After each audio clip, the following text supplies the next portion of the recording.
Hey guys, welcome to the Small Business Spotlight. It's your host Yasmin. In the studio today we have Jasmine Felix with Baked. Welcome to the studio. Hello, thank you so much for having me.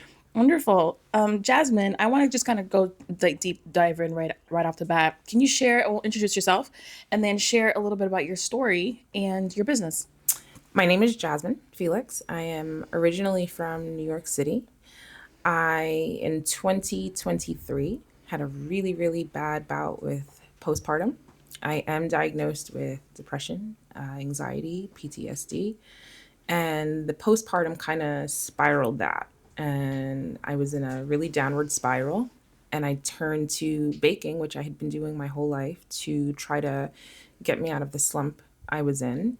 I had tackled my baking business back in 2020 during COVID. So when you see my logo, you'll see 2020 on it, but I quit.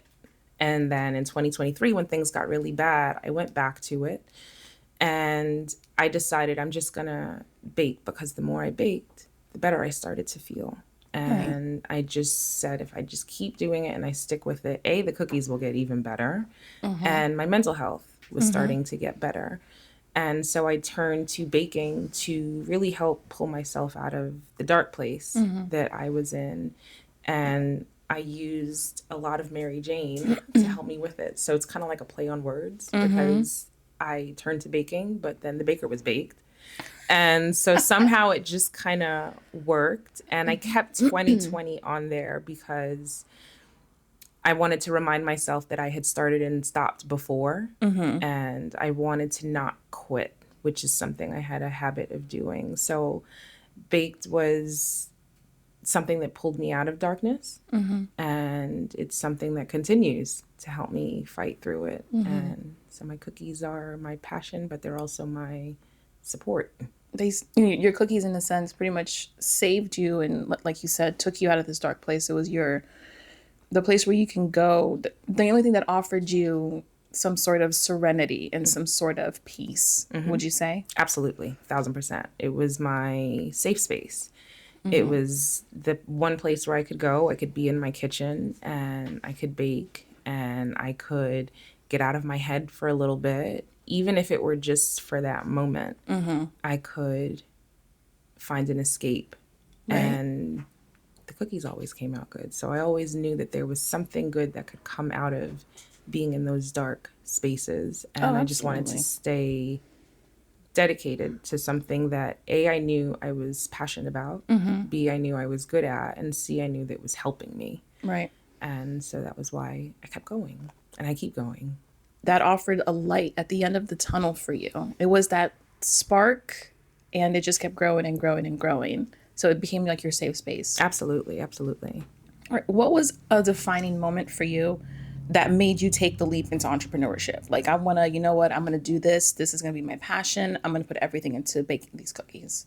I had a dream one night. That's gonna sound so cliche. Oh, Shout no, out to Martin please. Luther King though, for real, right? Right. So, but I did. I in my bout of depression, I am not a religious person, but I remember praying one night for the first time just because I was so desperate. Right. And my very, very, very first prayer was asking God to just let me die in my sleep. My very first prayer. Wow. And then I would wake up the next day and I wasn't. And I kept struggling. And finally, one night, I was sleeping and something told me, you have to bake, you have to bake, you have to bake. Wow. And I promised, I said, okay, if you could just tell me how to get out of this place I'm in, tell me how to get out of my head and tell me how to fight my way through this, I will never, ever, ever, ever quit. And that's what I did. I got up and that was literally my moment. I remember the night I dreamt that something just told me you have to bake. Wow. And I baked and I promised I would never ever quit. So that was really my pivotal moment that I remember just waking up that next morning and feeling like I knew exactly what it was I needed to do. And I just pursued it. Wow. So you said that you're not religious, but would you say that you're spiritual? Extremely. Yeah, Extremely. absolutely. The only way I come through what I got through was with God. Shout out to God. Amen. I tell Amen. my kids all the time, God is real. He's all around you. You don't have to feel like you have to go to church. Church is in your heart. You can Absolutely. have conversations with God no matter where you are. I tell them all the time that I know God is real because there really is no way for me to come through it. And I want them to have a spiritual connection more so than a religious connection, because I know how much that connection was able to help me through what I went through. And Right. so I give thanks to God every day, because my very first prayer to him was just telling him to let me pass in my sleep. And now I go to bed at night and I'm like, just give me one more day. Right. Give He me was one like, more day. he was like, no, I still gotta use you. No, girl, you gotta make them You gotta cookies. make them You gotta make cookies. these cookies. That's beautiful. I love hearing that. It truly, because I definitely, because I'm spiritual as well, and I do believe there's a God. You know, He is all around us. Amen. Jasmine, how did your personal experience with mental health shape the vision behind your business and these events that you go to?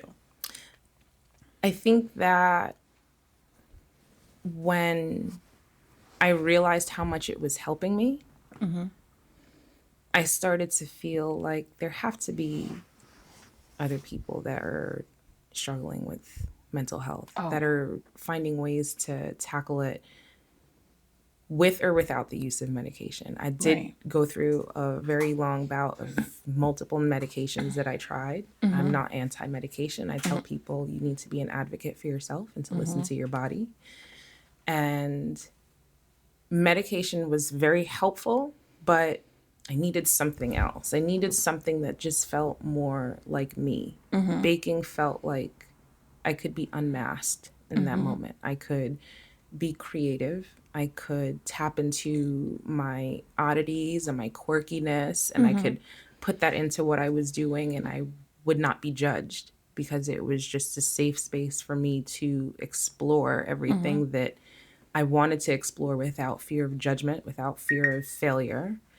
And I think that that's probably the biggest part of it, is that I knew that there were other people that were using their creativity to help them fight through dark spaces. And so that's what the cookies ended up turning For into. you. What were some of the biggest struggles you faced when starting your business from home? Dedication, because I've Because you struggled quit. with dedication. Yes, persistence. It's just perseverance. I guess like they all kind of lump together. The drive to keep going despite knowing that I'm capable, knowing that there are ebbs and flows to starting a business, but if you don't keep going, it never grows. And that was something I had to work past, Right. because I had a habit of quitting, which was really why I kept that 2020 on there, to remind myself, like, girl, look, you tried this before and you Right. quit, remember? And I kept saying, if I had kept going during COVID, I would have been so much further along than where I am. And that was something else I had to stop doing, was comparing myself to other people, other businesses, comparing Right. myself to what could have, should have, would have been, and understanding I am where I need to be in this moment. Right. But where I need to be also has to be reminded that you have a habit of quitting and you can't quit. And my kids are watching me. I tell my son all the time, it's the only job no one can ever fire me from. So how do I look if I quit? What model do I, Right. Oh. give to my kids if I show them that I quit my own job? Mom, what? Like, you didn't even Right. get fired, you didn't get laid You off, you just made the didn't get, choice. yeah, you quit your own job, and I can't, because I'm setting an example for my kids that if you want to do it, you can do it. And so I have to do it. And I made a promise to God. What do I look like Right. breaking that promise? What? Right. What am I say when I get up there? Right. Especially after the dream you had when you were praying for him to pretty much take you out. Yes, yes. And to be told exactly what it is you want, what I needed to do, and then Right. to quit it. And it's like, I told you what you needed to do to get right. through it. And all you had to do was persevere, stay committed, stay dedicated. I think that's really been the hardest part, because to this day, there are just days where I still want to quit. And I have a lot of self-doubt and self-sabotage and procrastination. And that's a daily struggle. And I think that also comes from the mental health and struggling with that, like many other people do. But I have to practice what I preach. And Absolutely. if I said I was going to do it, You're going to do it. I'm going to do it. You have to do it. I have to do it. Yes. Say it again. I have to do it. You have to do it. You don't have a choice. So you have to tell yourself that I don't have a choice. I have to do this. I have to. What other choice is there if not this? Right. So with that, how did you push through moments of doubt or a burnout while trying to just grow your brand? Like, how did you push through those days where you said, I just want to quit? I know that you said God has been your biggest pillar. Would you say you owe to God and your kids on pushing through those moments of self-doubt? So God, I would say, is number one. I do turn to my spirituality. While I say I'm not religious, I will put on a sermon. I will put on TD Jakes regularly just to hear a word. Right. And just to have something spoken into me, something poured into me that is not from anybody that I know, not from anybody that knows me. And sometimes those seem to resonate better for me. Outside of God, if I had to think of something else, I don't even know that I would say my kids, to be honest with you, because for a long time I lost sight of how important my children were when I was at my lowest point. And that was when I knew something was wrong. And so I'm going to leave it with God. I'm going to say God. Yeah, because it really is what I turn to. When I need clarity, I turn to my Mary Jane.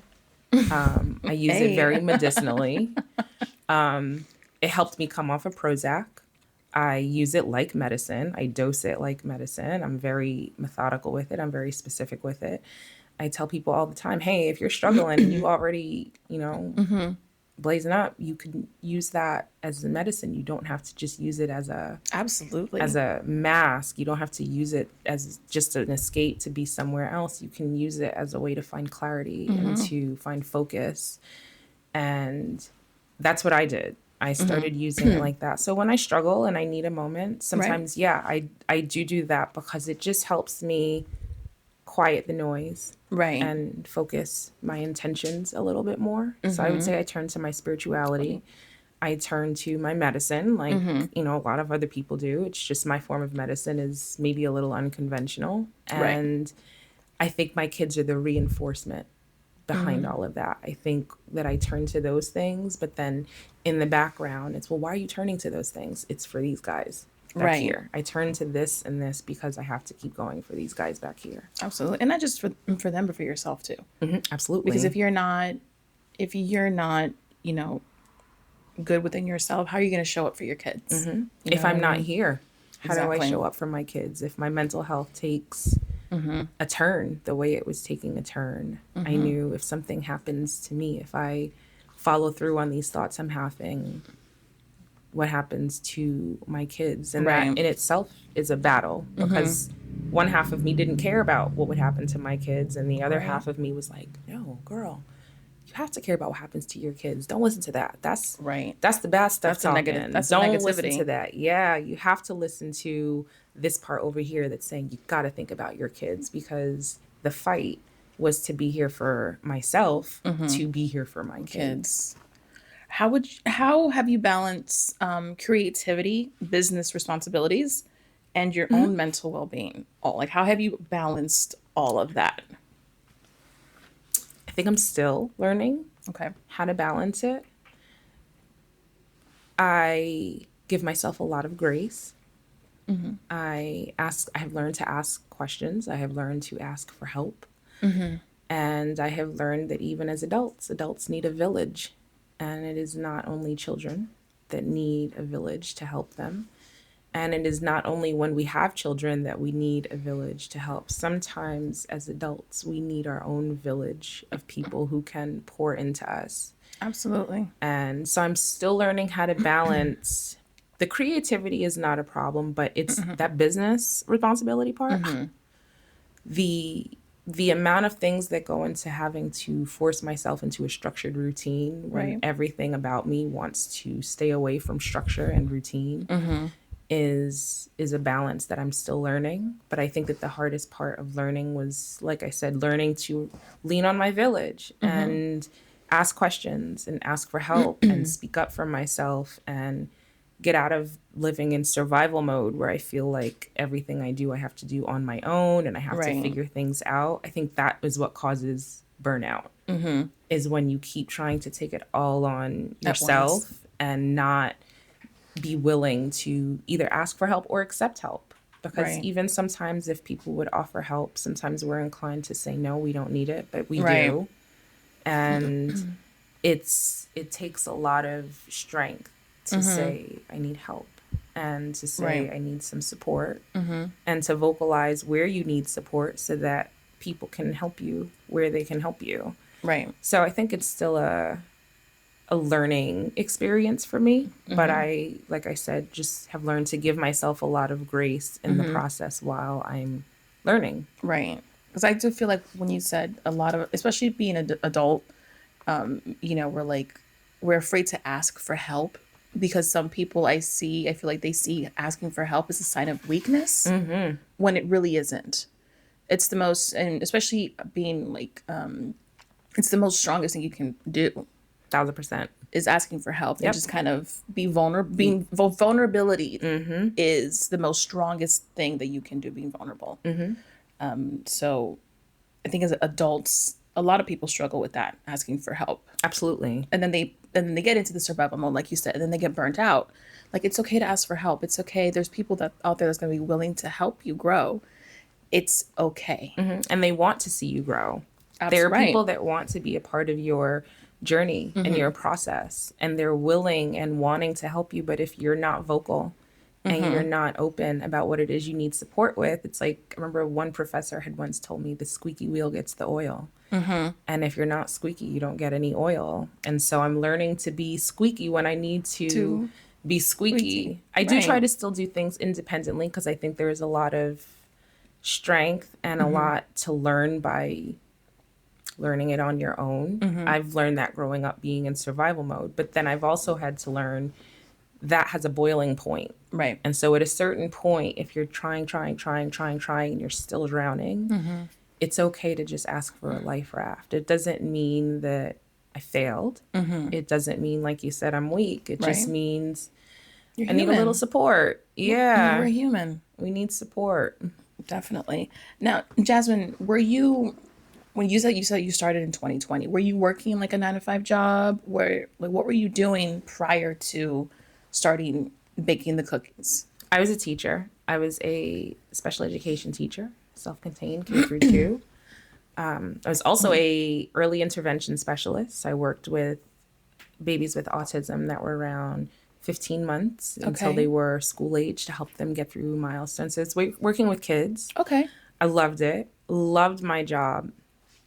Couldn't stand the administration of teaching. And so I chose to leave when I came to Florida. I was in New York City. Right. I moved here in 2024.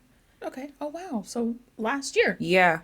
I'm super new to Florida. I moved here in June of 24. Oh, okay. And I stopped my education work in September. I told myself I was going to go full into just the cookies.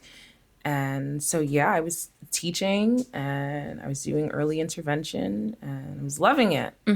But I wasn't loving the burnout that was coming with the teaching. Right. The enormous amounts of paperwork. And I was like, I'm not doing this 9 to 5. I'm quitting. I'm going to work for myself and work when I want to work. Yes. Unbeknownst to me, here I am working 24/7. 24/7. Oh, yeah. But again, it's mine. It's for you. And no one can fire me. Nobody. I was teetering on working with adults and very close to losing my job because I knew that my voice was loud and there was a lot of disrespect that was happening within the job I was working. And it wasn't an environment that was healthy. But I loved kids. And I knew this is just not where I need to be. I needed to do something that I was passionate about, something that was going to make me feel more fulfilled. And so I tackled just going into it on my own. So yeah, I sacrificed the shorter work hours that I thought were long then for a 7-day-a-week job that really does feel like it's never ending. Your phone is, you're doing work at 10 at night, you're doing work at 2 in the morning, and again, I wouldn't trade it. I would never step foot in another classroom if it meant I had to give up what I'm doing right now. I'll sacrifice the sleepless nights because I know that what I'm building is something special, and it's something that I can leave my kids. Right. And like you said, it's nothing that nobody can take away from you. You can't get fired. Can't get fired. So I keep, fired. as the one thing I tell my 13-year-old kid, this is the one job no one can ever fire me from. I have to keep going. And he's watching me. Like, right. You want to set the example for your son, because you said how old is your son? He's 13. He's 13. And he's been with me at every single, since we started vending. We started vending in October of 24. And he's been at every single event with me. Every table I've set up, my 13-year-old has been right there with me. And he watches me. And so when I struggle and I want to quit, he's awesome, because he was the first one that told me, why would you quit? You just started. Oh, wow. And I just looked at him and I was like, it's just not picking up the way I want it to. And he looked at me and he was like, you just started. Right. And I realized that he had more sense than I did at that point. So how do I look letting this 13-year-old tell me, right? But I mean, at least it lets me know that I've raised him to have more commitment and dedication than what I have at this point, because he kind of put things into perspective for me. Like, why would you quit? Right. We just started doing this. I think we haven't even hit a year of hosting our own events. So it's still so fresh. Right. And you knew, and like going into when quitting your 9-to-5 job, because there was that cushion, that comfort of, I'm going to get a paycheck. I'm going to, every 2 weeks or every weekly, I'm getting a paycheck. There was that comfort of knowing that you have that stability there. So making the decision from quitting to full on entrepreneurship, did you ever have like, how am I going to pay this? How am I going to pay the rent? How am I going to get groceries? Did you ever, even in those moments of thinking that way, you still push through? I still struggle with that. It is still a struggle. What I rely on is I grew up poor, in a poor household. I learned how to make struggle meals. I know how to cook. I know how to cut corners. Growing up in New York, you learn how to... Especially New York. You learn how to hustle. Oh, my God. And you learn how to figure it out. And so I think that there's a lot of resilience that I've been able to rely on that I am grateful for. I'm very grateful for my husband, who is really our head of household right now with bills, because he takes on a lot, because he believes in what I'm doing, and he's very supportive and has told me to keep going. Even when we struggle together, he still encourages me to keep going. And I know what we're doing, what we're building, what my community and I are building is something that is special. And I always tell God, I don't want to be rich. I just want to live comfortably and be able to eat sushi whenever I want. Oh my God, girl, That's same. It. That's it. I just want to go out and eat crab legs whenever I want, right? I don't need to be rich. I don't want Jay-Z and Beyonce money. I wouldn't even know what to do with it. Right? I don't need that kind of money. I just want to live comfortably. I want my kids to live comfortably. I want to not worry about, like you said, the bills. I want to be able to know that the bills are taken care of, and that we can still go out and get a spicy tuna hand roll on a Wednesday night if we want to. Or I can take my little one to get a steak if he wants it, his little bougie behind, if he wants it on a Tuesday. That to me is not rich. It's just comfort. And it's the comfort that I'm comfortable with. I don't need crumble status. I'm good with just let me live comfortably and let me live in a safe space. If it covers my bills for where I live right now, because I've fought through so much trauma, I think that I'm okay with just being able to pay my bills and eat whenever I want. I love food. Oh, I know, me too. So It's so bad. it's so bad, but it's so good. It's so bad, but it's so good. No, I completely agree with you on that. It's not wanting to be rich, but I think rich, like my definition of rich is, I have my family, I have my daughter, I have my boyfriend, we have our home, we have our business that we have. I think that to me, I'm rich. So we all define rich differently. Absolutely. But I agree with you. Just to be able to, hey, let's go out to eat because we can. Because we can and because we want to. Right, because we want to. I say the same thing to my son, We can be rich in other ways. That absolutely. Absolutely. And you can have a lot of money and be unhappy. I don't want to be unhappy. I want to be happy. I want my kids to see a happy mom. I want my kids to know what a happy home looks like, what a safe home feels like. Right. And sometimes you can have all the money in the world and lack all of those things. And like what you said. Look at these, perfect example. Look at these celebrities. They have all the riches in the world. I think if you look at Britney Spears, she's one whose mental health, she's completely, I think. And Kanye. Right, and Kanye. And a lot of celebrities, unfortunately, struggle with mental health, even though they have these riches and they have everything they want. You look at Robin Williams, the singer of the singer of Linkin Park. You know what I mean? They were struggling with mental health so bad. Soundgarden, a singer from Soundgarden, Robin Williams. But they had all these riches and they had these millions of houses. But at the end of the day, I feel like they were so alone in their own mind.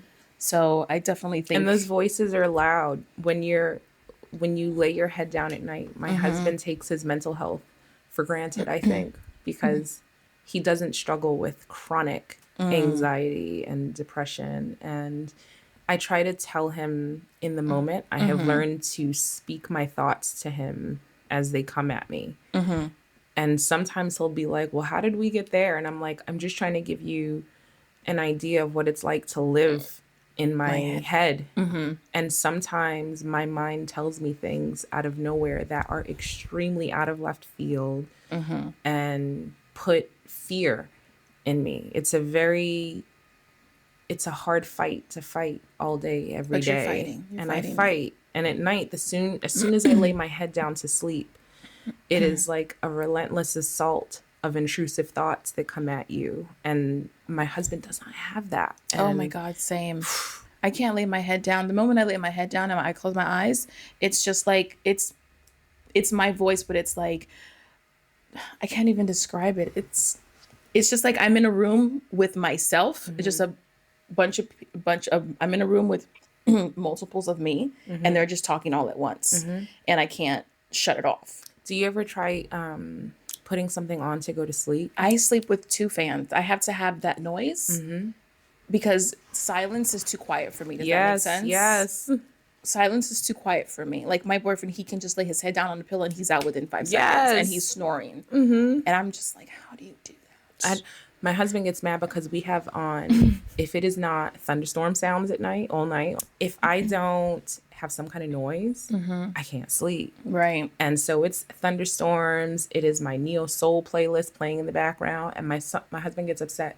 He's like, I don't want to wake up at 2:30 a.m. and hear Miss Fat Booty playing.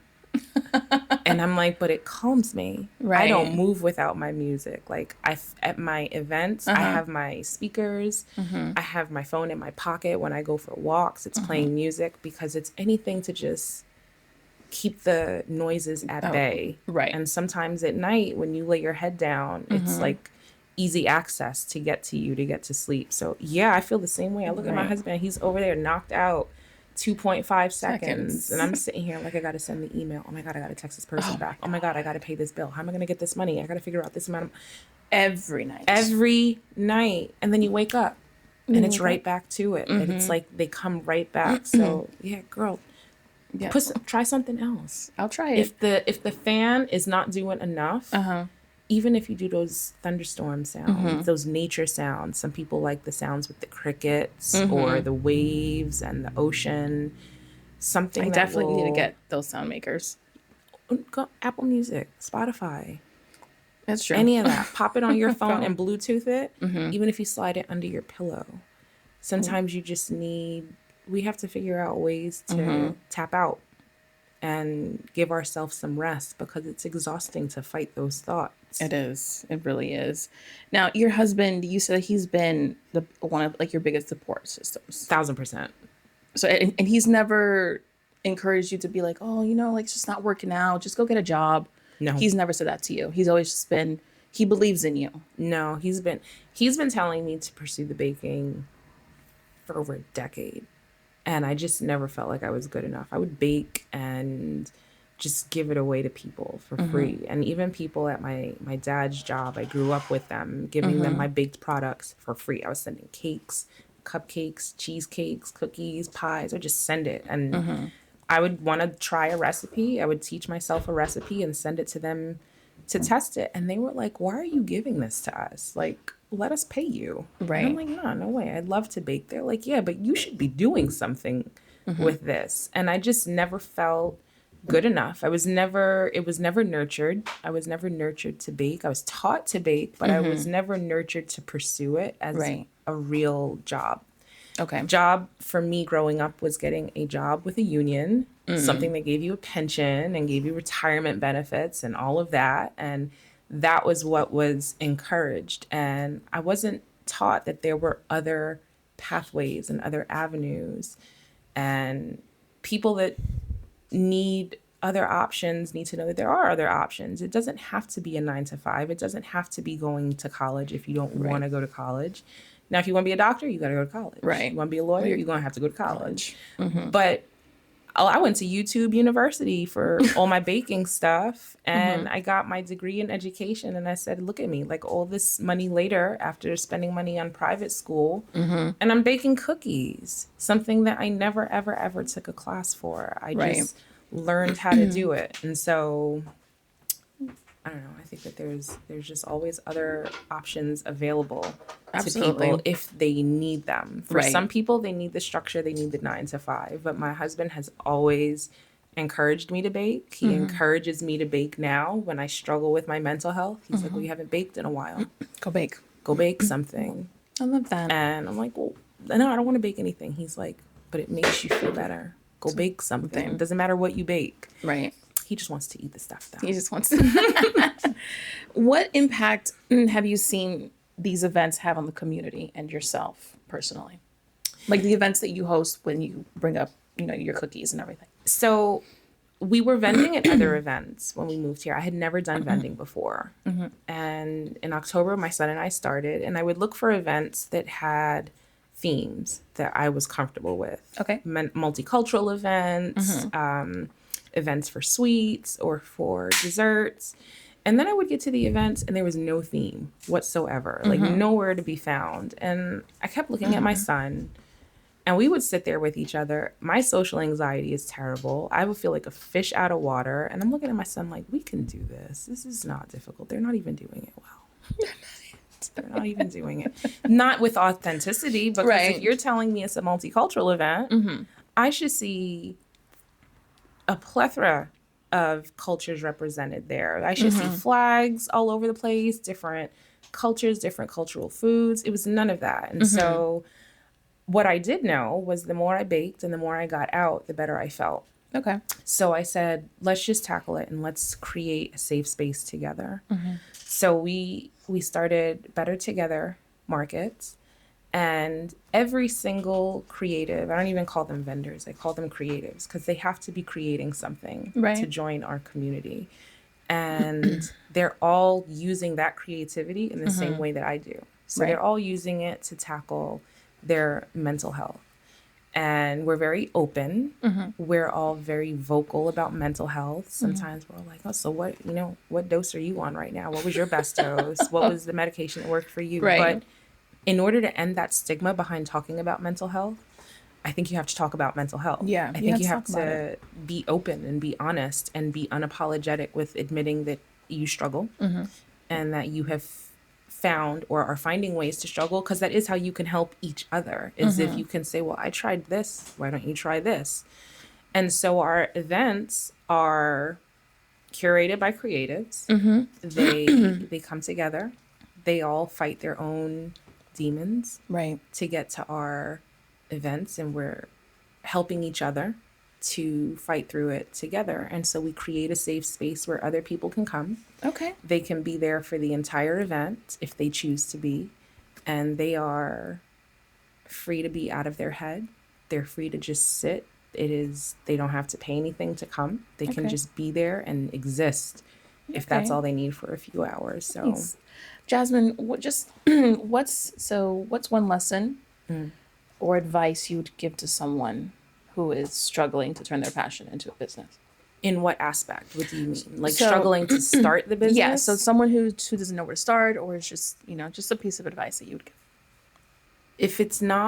If you don't have someone that you can see that is doing it, that you can ask questions, that's probably what I would do. I think that I leaned on to my resources that I had around me. I think we all have someone around us that offers resources. And it's just, like I said, learning to ask questions and ask for help. You're never the smartest person in the room. I don't ever want to be the smartest person in the room, because then how do I learn? How do I get better? Right, absolutely. And so I tapped into someone who I was watching run multiple businesses, and I asked him, hey, would you mind being my mentor? I really want to pursue this. I don't know where to start. And I didn't. And he was so quick to say yes. Shout out to Chuck Holiday. And that, I think, was the hardest part, was really just being willing to go to someone and say, hey, I want to do this. I don't know where to start. How can you help me? And then from there, I think the hardest part was just jumping in and finally doing it. It's very hard to click that launch button when you're starting the website, because once you start it, it's going to roll however it's going to roll. And sometimes that ball rolls quickly for some, but a lot of times it's a slow roll. Right. It takes time. It's a slow burn. And I think you have to prepare yourself that, like we said earlier, there's ebbs and flows. Right. It's not going to be fast, and it won't necessarily grow overnight, but if you quit, it will never grow. And so it's just asking for help, trusting your passion, trusting your product, and being dedicated to it. Yeah, you have to keep going. Right. Well, Jasmine, it's been amazing sitting here talking to you, just hearing your story. I had so much fun. If there's you want to give on our audience where they can find you and where they can look you up. So you can find me on themicromom.com, THEMICROMOM.com for the cookies. You can also follow the same handle on Instagram, and you'll see all of our creatives. You'll get to see the cookies also, but the cookies are how I run my events. So the cookies are kind of my job. It's the job I've given myself. My events are how I'm giving back to the community, but giving back to the community requires money being put in. And so my cookies are the financial aspect of me running the event. So go get some cookies. They are delicious. We ship nationwide. We have flavors that change every Sunday. So it's a rotation of 5 flavors. They are 10 times better than that other place with the icing on the cookies. They're just good cookies. They're homemade. They're made with love. They are a God-given gift. I promise you. I should have brought some. I'm going to have to swing back over here and bring you guys some cookies. And they are my saving grace. And I tell people all the time, when you buy cookies from me, you support mental health. Right. You support small business. You support a woman-owned business. You support a Black-owned business. You check off a lot of check boxes when you buy cookies with us. And it forces me to get into my kitchen, which is therapy. So every cookie that gets bought forces me to have a therapy session with myself. Beautiful. Again, Jasmine, thank you so much for coming on our show. Thank you so much for having me. So I do want to give a very big thank you to SB Media and Jas Min here. This has been an extremely, extremely helpful experience. I am 1,000% comfortable. the big thing for me was I struggle with social anxiety, and I feel like I'm right at home. I feel like I'm in a safe space. I feel comfortable. And I encourage anybody that is looking for someone who is trying to pour back into their community to reach out to Yasmin and let her hear your story and pour into small businesses the way you want small businesses to pour back into you.